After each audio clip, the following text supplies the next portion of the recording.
semua, bareng Ed Clipper lagi di sini. Apa kabar para psikopers si orang baik tapi hobi nonton film pembunuhan? Kembali Ed Clipper hadir untuk terus berusaha menyajikan review film ternyaman untuk kalian simak. Spesial untuk menyambut Hari Ternak Sedunia. Kali ini Ed Clipper akan melanjutkan kisah keluarga peternak yang berjiwa psikobil atau psikopat kanibil. Kalian masih ingat dong keluarga Sawyer? Nah, di film yang akan kita bahas ini menceritakan momen terpuruk keluarga Sawyer setelah mereka menjadi sasaran kemarahan warga. Apakah mereka akan baik-baik saja? Dan inilah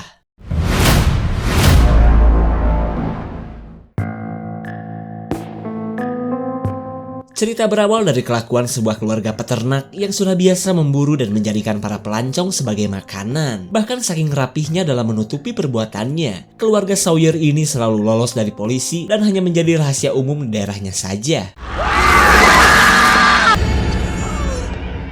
Dari semua keluarga Sawyer, Jed sang psikopat Senso adalah yang paling brutal. Namun sepandai-pandainya tupai melompat indah, keluarga Sawyer kena apes juga saat salah satu korban berhasil kabur.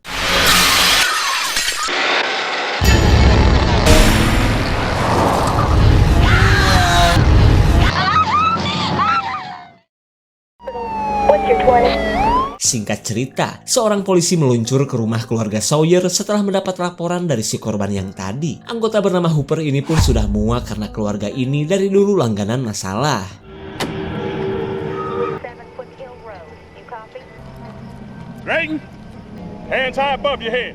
Hooper meminta agar keluarga Sawyer menyerahkan Jed yang menurut laporan telah menghabisi sekelompok pemuda. Tapi sialnya keluarga peternak ini malah melindungi Jed yang sedang bersembunyi di ruang dapur. Come on out here. Send the boy out, Drayton. Make this family. I ain't leaving. You do what you have to do, Sheriff. Give him the boy. Di tengah ancaman Hooper, seorang pria menyarankan agar mereka menyerahkan Jed saja. Terlihat pria bernama Drayton pun bingung, karena bagaimanapun juga Jed adalah saudara mereka. Hold up, Bobby. You did it now, boy. There's more.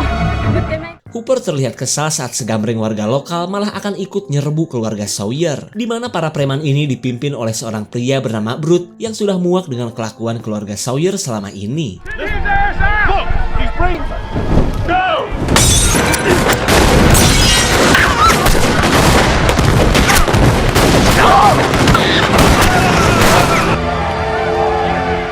Pertempuran gak seimbang ini jelas dimenangkan oleh Brute dan teman-temannya. Sementara Hooper marah karena kelakuan Brute, tugasnya jadi berantakan.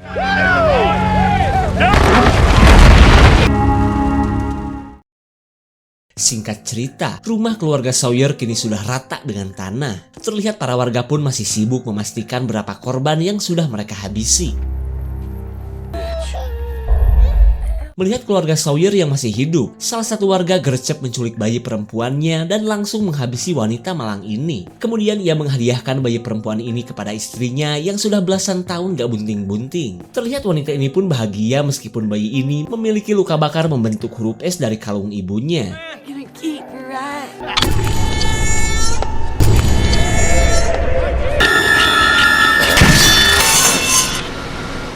20 tahun berlalu kita beralih kepada seorang kewes gotik bernama Heather, si karyawan supermarket divisi daging A5 yang sedang mau operasi. Meskipun Heather orangnya baik, tapi ia punya bestie super bangor dan tergolong ciwi haredang di kelasnya. Come on. Dan inilah Nikki, tipe kewes yang menjunjung tinggi kebebasan berselingkuh, yang penting semuanya happy. Tapi kali ini ia sedang minta Heather agar nyariin pacar untuknya, terutama dari teman-teman pacar Heather yang terkenal ganteng-ganteng. Nikki pun sebenarnya tidak mengerti padahal ia teh sudah oplas dan upgrade tembolok, tapi masih saja gak laku. My Halloween costume. Singkat cerita, Heather sedang berada di rumah pacarnya yang bernama Ryan, si petinju beringas tapi gak pernah bertanding sekalipun. Lalu di tengahnya berkeringat, si strong Ryan mengajak Heather beraduk songkol dengan mode singkat. Dan salah satu hal yang Ryan suka dari pacarnya, Heather memiliki tanda lahir yang ngebentuk huruf S. Baru juga pemanasan, perhelatan jadah mereka terganggu oleh kedatangan Pak Pos. Dan ternyata, surat yang Ryan terima adalah sebuah warisan dari neneknya Heather yang baru meninggoy beberapa hari yang lalu. Heather heran dong, karena gak pernah tahu bahwa ia teh punya nenek. I didn't say that. Enough, Arlene. Enough, effective uterus. Heather seolah gak percaya saat mendengar dari orang tuanya bahwa ia adalah anak pungut. Karena ternyata Heather dulunya adalah si bayi yang kita lihat di awal film tadi. Lalu di tengah kesedihan Heather, ia bertekad untuk pergi ke kota Texas untuk mendatangi rumah peninggalan sang nenek. You're gonna bring trouble on us. Nick, Tex.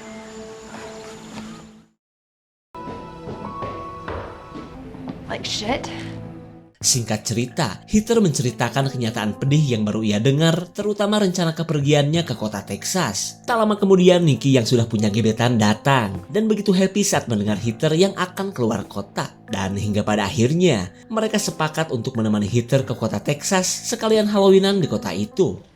Alright.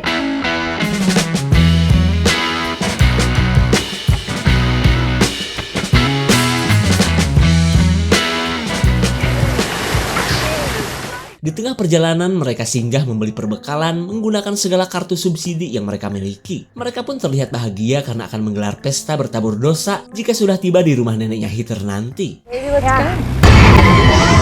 Tak disangka mereka menabrak seorang perantau yang sedang mencari angkutan. Lalu pria bernama Daryl ini katanya gak bakal nuntut asalkan diberikan Goryeo plus tumpangan murah. Dan karena tujuan mereka searah, Ryan akhirnya mengajak Daryl masuk ke mobilnya.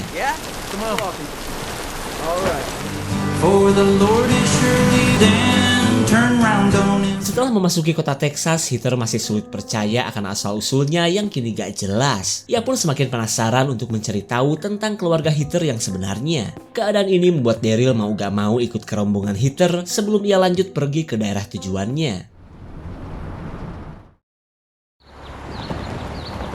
Sampailah mereka di kecamatan terpencil bernama Newt dengan populasi penduduk yang sedikit pula. Cuaca panas yang terasa membuat si kewes haredang langsung ganti skin sembari menuju alamat yang tertulis di surat wasiat. This can't be it, right? Setibanya di depan rumah sang nenek, mereka bisa menebak bahwa nenek Heather yang bernama Verna itu adalah orang kaya. Tak lama kemudian datanglah Pak Notaris yang bela-belain datang untuk menemui Heather. Ia pun menceritakan bahwa Verna adalah orang baik meskipun banyak orang yang tidak suka kepadanya. Lalu si notaris memberikan semua berkas kekayaan Verna berikut kunci rumah mewah yang kini resmi menjadi milik Heather. Big on security. 19. Setelah semuanya beres, Pak Notaris memberikan surat dari Verna yang wajib Heather baca. Tak lupa juga ia meminta untuk segera menghubunginya jika perlu bantuannya. Hey.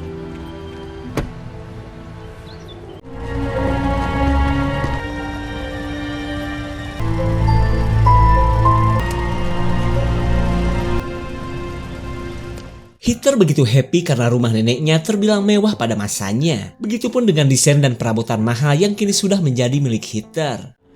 Wow. Want some tea? Hey, check this out. Ryan tidak menyangka ia menemukan kerambol elit yang menunjukkan bahwa Mak Perna adalah nenek gaul. Lalu di tengah keseruan mereka, Heather lanjut mengeksplor setiap sudut rumah. Kemudian perhatiannya tertuju ke area kuburan, tempat semua keluarga Sawyer dan leluhurnya dimakamkan. Di pemakaman ini pun Heather bisa melihat kuburan sang nenek yang masih baru. Namun ia tidak sadar, kuburan di sebelah Mak Perna adalah kuburan ibu kandungnya.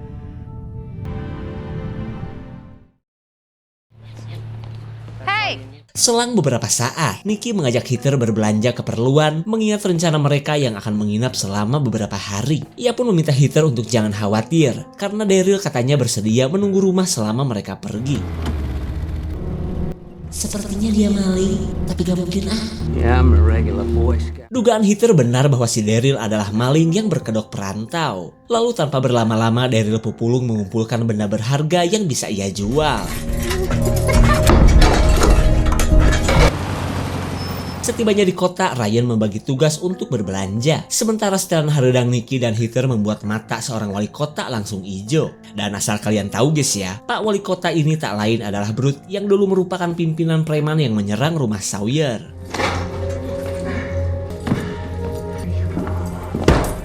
Cool. There's like a... Price tag. Ryan auto kaget saat belalainya yang sedang tertidur dicomot oleh Nicky. Dan ternyata, Nicky yang merupakan selingkuhan Ryan protes karena dari tadi ia selalu diacuhkan. Kemudian Ryan memintanya untuk bisa menjaga sikap daripada hubungan jadah mereka selama ini ketahuan Heather.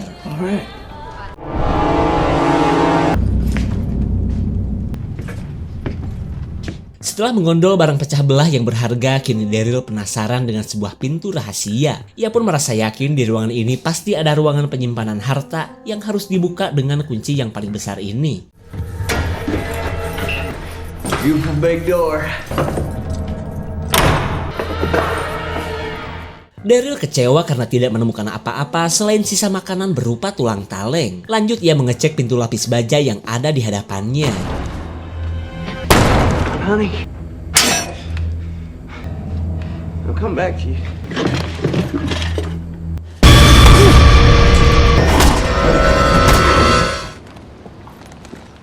Saat Daryl dipekprek sosok misterius, seorang polisi sedang kepo terhadap pendatang di kotanya. Karena bagaimana tidak, setelan heater yang mirip Barbie setengah jenglot ini benar-benar membuat pria bernama Carl ini deg-deg ser. Lalu ketika heater ngomongin rumah neneknya, Brute si wali kota gercep datang dan mengeluarkan karisma pejabatnya. Hingga dari keterangan heater, Brute akhirnya tahu bahwa kewes yang ada di hadapannya adalah keturunan keluarga Sawyer. You're not a Sawyer.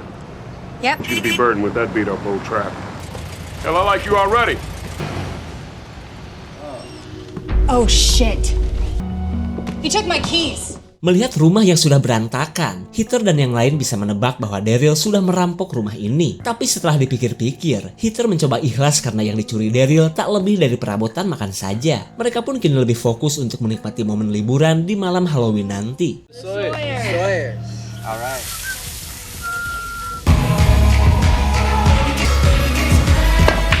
Saat yang lain menikmati momen santuy, Heather sedang melihat foto keluarga yang kesemuanya memakai kalung dengan simbol huruf S. Sontak ia pun kepikiran dengan tanda lahir di tubuhnya, padahal itu adalah bekas luka bakar dari kalung sang ibu ketika Heather masih orok. Di sisi lain, Kevin yang sedang menjadi koki dadakan penasaran dengan pintu rahasia di hadapannya. Apalagi saat ia menemukan ruang bawah tanah yang sepertinya seru untuk ia jelajahi.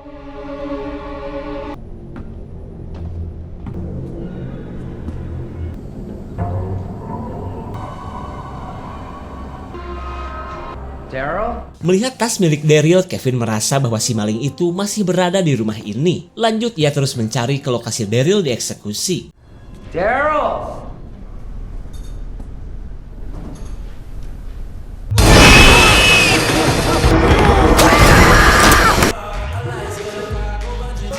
Oh my god, you gotta see this. Nick katanya melihat sesuatu yang mengerikan. Terlihat Ryan pun gercep mengikuti Nicky yang memaksanya ke lokasi kandang kuda. Nikki, I don't see shit. It's right under that. Okay.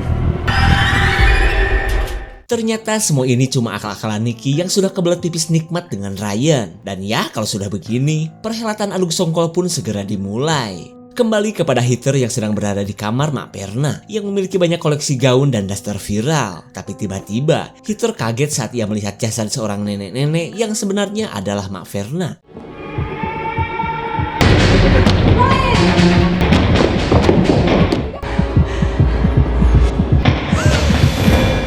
Bukannya bertemu teman, Heather malah menemukan sosok si Kobil yang sedang meracik seblak berbahan jemari salah satu korbannya. Di mana sosok mengerikan ini adalah psikopat Jed, penghuni rumah Mak Perna.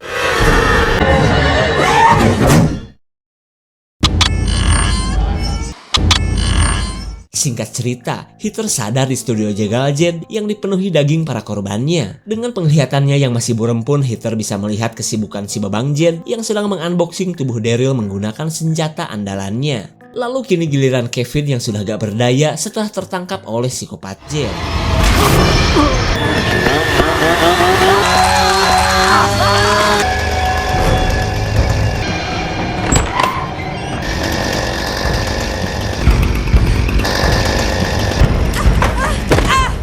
Setelah streaming horor di rumah neneknya, Heather kini berusaha kabur dari kejaran psikopat Jed. Lalu ia melihat kuburan Mak Verna yang sudah dibongkar dan sepertinya aman untuk ia jadikan tempat sembunyi.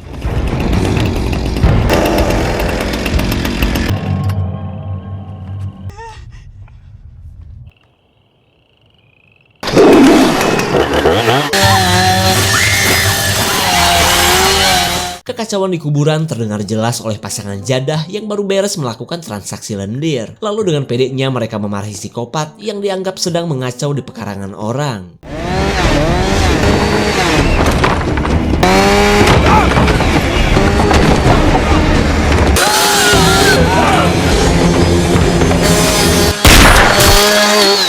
Nicky ragu apakah ia berhasil menembak orang tak dikenal tadi. Tak lama kemudian, Ryan dan Nicky melihat sebuah mobil yang sedang meluncur ke arah mereka.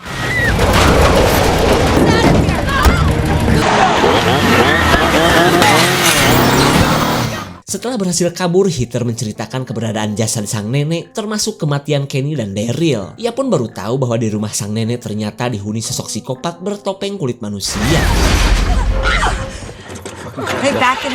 Bukannya jebol seperti di film-film nih, mobil ternyata malah mogok. Nicky pun semakin panik melihat psikopat Jed yang terus mengejar mereka.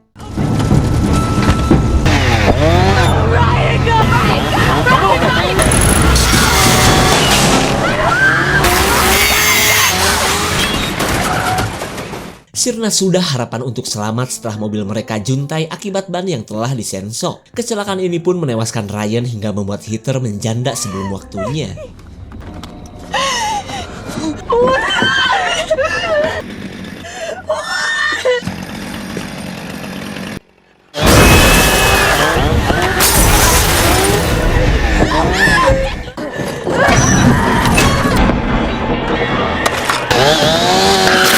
Saat Nicky menjadi sasaran psikopat, Heather mengalihkan perhatian sosok mengerikan ini. Dan tanpa terasa, usaha yang dilakukan Heather membawanya ke sebuah pasar malam yang bertemakan Halloween.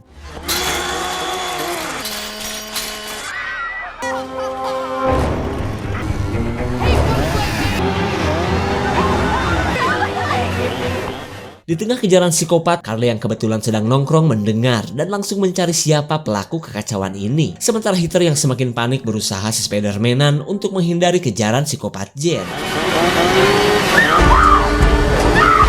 Shut the fucking door!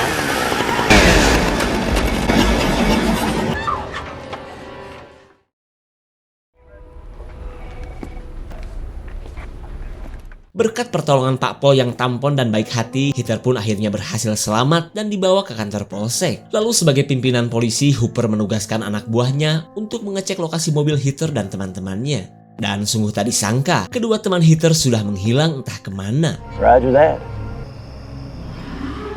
Saat si anggota menuju kediaman Mak Verna, Carl menyuruh Heather mengganti setelan haridangnya menggunakan baju yang lebih menutup aurat. Lalu dengan tutur kata yang menenangkan, Carl berjanji bahwa sosok psikopat itu pasti akan segera ia tangkap. Sheriff Hooper, this is Heather. Friends, but Nicky... Heather menceritakan tentang dirinya yang merupakan keturunan keluarga Sawyer. Akan tetapi ia tidak tahu dengan sosok bertopeng wajah manusia yang selalu menenteng sensor. Mendengar sosok tersebut, Hooper merasa yakin bahwa itu adalah psikopat Jed yang pernah viral 20 tahun yang lalu. Ia pun masih sulit percaya psikopat Jed yang dulu brutal ternyata masih hidup. Lalu setelah mengeluarkan semua berkas keluarga Sawyer, Carl disuruh untuk berpatroli. I need to know what the police are gonna do about it. Hooper menemui Brute si wali kota yang gak terima event pasar malamnya diacak-acak orang tak dikenal. Kemudian Hooper menjelaskan jika semua itu adalah perbuatan psikopat Jed. Meskipun sempat gak percaya, Brute kini sadar jika pembakaran yang ia lakukan dulu tidak membuat semua keluarga Sawyer gosong. This is Mayor Harmon. You got your eagle? Hooper meminta si anggota untuk segera kembali, khawatir ia yang sendirian cuma akan menjadi korban psikopat Jed. Akan tetapi Brute yang penasaran terus memaksanya masuk dan mencari keberadaan psikopat Jed. Mendengar para pejabat yang malah berdebat, anggota bernama Marvin ini nekat masuk, hitung-hitung cari muka biar cepet naik jabatan.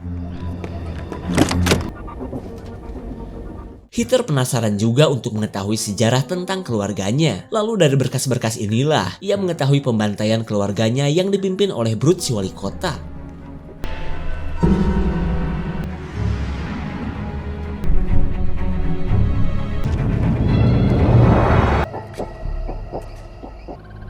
Door's wide open.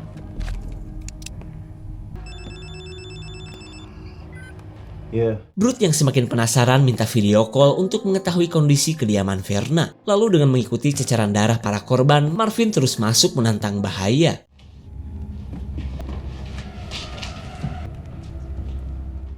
Baru nyampe dapur, Marvin sudah dikagetkan oleh puzzle jemari bekas kelakuan psikopat Jed. Lalu ia menuju ruang rahasia, tempat di mana psikopat Jed mengeksekusi korban-korbannya. What the hell is this?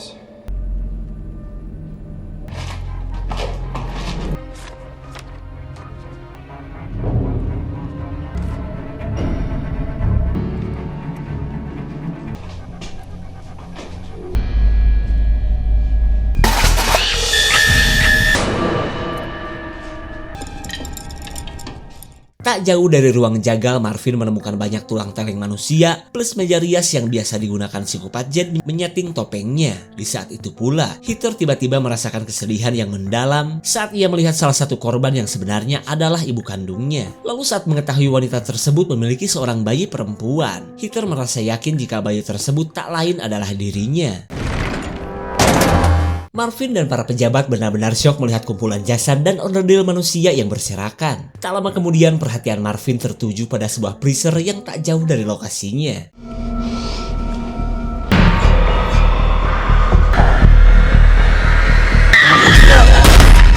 Tak disangka itu adalah Nicky yang tanpa sengaja telah diignorasi oleh Marvin. Lalu tiba-tiba sinyal pun menghilang dan semakin membuat Marvin ketakutan. Finish what we started years ago. Ketika Marvin dibebek psikopat Jed, Heather baru tahu ternyata orang tua angkatnya turut serta dalam pembantaian di masa lalu. She's a victim, Bert. You have no idea. Setelah kabur dari kantor polisi, Heather menghubungi Pak Notaris dan menjelaskan semuanya. Lalu pria ini mengajak Heather ketemuan di sebuah bar yang tak jauh dari lokasi mereka.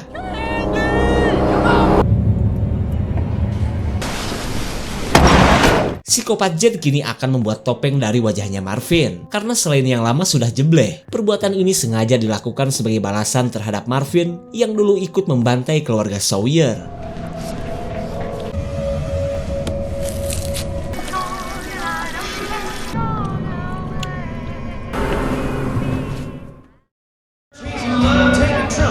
Heather marah karena si notaris tidak pernah menceritakan psikopat Jed kepadanya. Namun pria tua ini balik memarahi Heather yang belum membaca surat dari Mak Verna. Karena setaunya, orang yang tinggal di ruang basement itu adalah sepupu Heather yang terbelakang mentol. Lalu ia menyebutkan bahwa tugas Heather saat ini adalah memberitahu psikopat Jed siapa Heather yang sebenarnya. She preserved you too. And she let me live with those people. Let's go. I'm getting you out of here. Yeah, take it. Sial sekali, Heather malah ketabok bemper oleh anak buah Brute yang ternyata sedang memburunya. Tapi untungnya Heather bisa melakukan perlawanan dan melanjutkan pelariannya.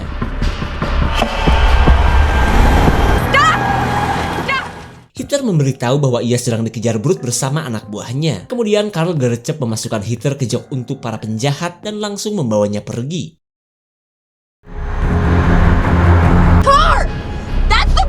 Heather tidak mengerti kenapa Carl tidak menghentikan mobil saat ia ingin menemui si notaris. Dan ternyata, Carl yang merupakan anak si wali kota menghubungi ayahnya bahwa ia sudah menangkap Heather. Kemudian Brute menyuruh Carl untuk membawa Heather ke sebuah tempat jagal yang sudah terbengkalai. Namun tanpa mereka sadari, panggilan di radio tersebut bisa didengar oleh psikopat Jed yang ingin menuntut balas kepada Brute.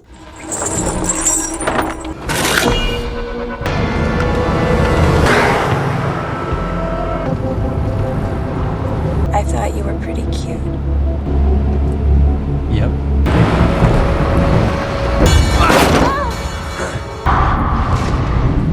Singkat cerita, Carl menyekap Heather dengan pose kelong wewe. Di saat itu pula psikopat Jed mendatangi tempat jagal untuk mencari Brute dan anak buahnya. Brute menyuruh anak buahnya untuk segera pergi karena kini gilirannya untuk menghabisi seluruh keluarga Sawyer. Sementara Heather yang sedang ketakutan malah akan menjadi sasaran psikopat Jed.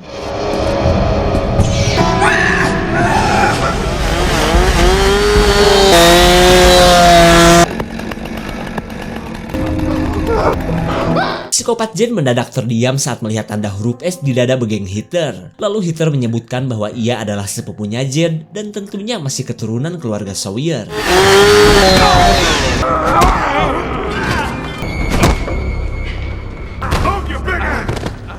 Heather memilih kabur saat psikopat Jed dikeroyok Brute dan anak buahnya. Tapi setelah dipikir-pikir, Heather merasa kasihan karena bagaimanapun juga, psikopat Jed adalah keluarganya yang tersisa. Di waktu yang sama, Brute kini sedang prepare untuk menuntaskan perbuatannya dengan menghabisi sosok mengerikan ini menggunakan penggiling daging. Turn it on, I'll leave it right up. Out of all you saw it. Darah keluarga psikopat memang sudah mengalir di tubuh Hitler hingga ia pun bisa dengan mudah menghabisi anak buahnya Brute. Tak lama kemudian Hooper pun datang setelah tadi mendengar panggilan Brute di radio.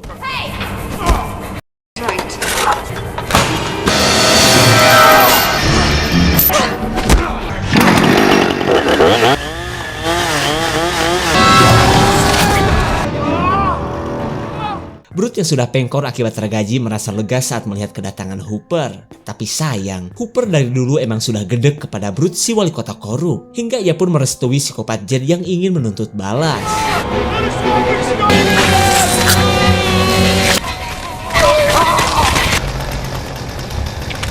Can't get around the good book, Bert. Clean this shit up.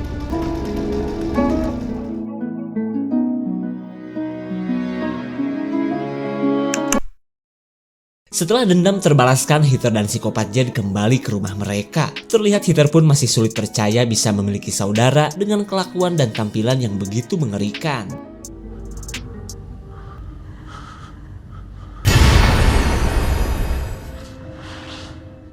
Ketika psikopat Jed akan mengurus jasad nenek mereka, Hitler membaca surat dari Mak Verna yang telah menemukan Hitler setelah menyelidiki para pelaku pembantaian keluarganya. Lalu selain memberikan semua hartanya kepada Hitler, Verna memintanya untuk merawat psikopat Jed yang memiliki selera kuliner yang berbeda.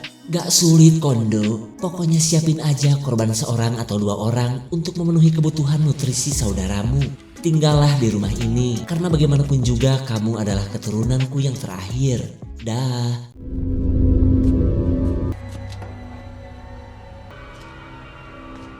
Hitler kini sudah bertekad untuk tinggal di rumah peninggalan sang nenek. Ia pun akan berusaha membiasakan diri, terutama mencari bahan makanan untuk saudaranya ini.